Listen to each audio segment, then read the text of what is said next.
The Holy Gospel according to Luke. Glory to you, O Lord. Jesus said, "Do not be afraid, little flock, for it is your Father's good pleasure to give you the kingdom. Sell your possessions and give alms. Make purses for yourselves that do not wear out, an unfailing treasure in heaven, where no thief comes near and no moth destroys. For where your treasure is, there your heart will be also. Be dressed and ready for action. Have your lamps lit. Be like those who are waiting for their master to return from the wedding banquet, so that they may open the door for him as soon as he comes and knocks. Blessed are those slaves whom the master finds alert when he comes. Truly I tell you, he will fasten his belt and have them sit down to eat, and he will come and serve them. If he comes during the middle of the night or near dawn and finds them so, blessed are those slaves.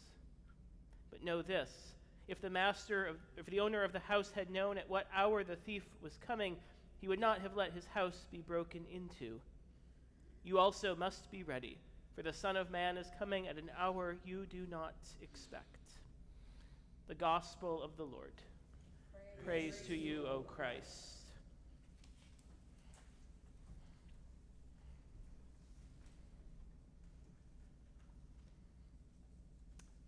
3 years ago, I decided to shake things up a little in worship. That summer, when I was still in my previous call, I opted for the alternate set of first readings, sometimes called the semi-continuous first readings, for the way they tell the same story in continuous fashion from one week to the next, sort of like a biblical mini-series. And I challenged myself to preach primarily on those Old Testament texts always read but too often neglected in Christian worship. The trouble is, as I soon learned, it was year C. Now that might not mean anything except perhaps to the other collared person in the audience, but in year A of the Revised Common Lectionary, the semi-continuous Old Testament readings focus on the major stories through the books of Genesis and Exodus. And year B moves us into the story of King David, all of which makes for compelling and engaging reading. And then in year C, we get the prophets. Year C, I learned, is not the summer to preach the semi-continuous Old Testament lessons. Now, sure, the first few Sundays are great, and I used them this year at St. John's, too, beginning with the story of Elijah's mysterious encounter with God on Mount Horeb, and the passing of the prophet's mantle to his successor, Elisha, and finally the miraculous healing of Naaman, revealing the outpouring of God's grace even to outsiders. Then comes the fun parts: Amos, Hosea, Isaiah, Jeremiah, all in liturgical succession, the prophets who don't mince words when it comes to God's preferential option for the poor, and a reminder of God's unending concern for justice for the oppressed and marginalized. All of which are good and important themes, of course, until it starts to feel like you're preaching the same thing over and over again every single Sunday, all summer long.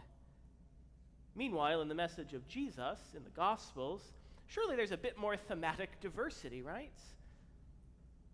Last week, although we didn't hear a sermon on it, we heard the story in Luke of the rich fool, as some Bibles title it, who had so much stuff that he didn't know what to do with it all. And so he built more barns, bigger barns, just to keep all of his stuff in, all of which comes as a mini parable in response to a request posed to Jesus: "Tell my brother to divide the family inheritance, all our stuff, with me." In the parable, after storing up all of his stuff, the rich man dies. And what becomes of his stuff then? The parable isn't meant to be an indictment against having stuff, per se, but in the tradition of the prophets, there it is, it's meant to be a somewhat uncomfortable redirection of priorities. Do we selfishly hoard our stuff, or do we use what we've been given as a part of God's commonwealth, caring for our neighbors in need and recognizing with gratitude the source of all we have and are? It's almost like Jesus is a prophet himself. And today, continuing along in his teaching in Luke 12, Jesus offers an assortment of encouragements and admonishments. Among them, sell your possessions, your stuff, and give alms. And just before that, he reminds us, do not worry. Consider the ravens and the lilies. How much more will God care for you, just as God cares for all creation? These teachings invite us to reconsider the meaning of abundance, not as stuff or wealth or money to be hoarded for ourselves alone, as though there won't be enough to share, but with awe and gratitude at how much there is to share and go around for all. Commonwealth is God's commandment. Common goods are meant to share, as one hymn writer puts it. Tables set and doors wide open, welcome angels unaware. Which leads me to our existential question of the day. Do you ever wonder why we're here? Except it's really a practical here and now question. Why are we here? Why do we all come to church? What is all of this for? I remember walking through the doors of my previous congregation for the first time, greeted by a tall, rainbow-colored banner in the narthex. It said, "Be the church, protect the environment, care for the poor, forgive often, reject racism, fight for the powerless, share resources, embrace diversity, love God, enjoy this life." Surprisingly, there is nothing on that list, though, about going to worship. Not that that list is meant to be exhaustive, or that worship isn't important, but truthfully, we're already really good at the worship part. It's the part of being church we often take for granted. Instead, did you notice that almost everything on that list has to do with other people? It's almost like the whole point of being here has to do not so much with ourselves, but those around us. It's almost like that's Jesus' point. Sell your possessions and give alms. Take care of each other. Literally, share the wealth. Goodness knows we didn't always live up to those ideals, but their very presence on that banner was a helpful reminder. This is why we're here. Central to our liturgy, but often overlooked, is the offering. Maybe we should start passing the plates again. The offering, described in our worship rubrics, that little tiny red print in the front of the hymnal. The offering gathered for the mission of the church, including the care of those in need. A practice not pulled from thin air, but central even to the earliest days of the church, as Justin Martyr, a 2nd century Christian theologian, famously describes. On the day named after the sun, all, whether they live in the city or the countryside, are gathered together in unity. Bread is set out to eat, together with wine and water.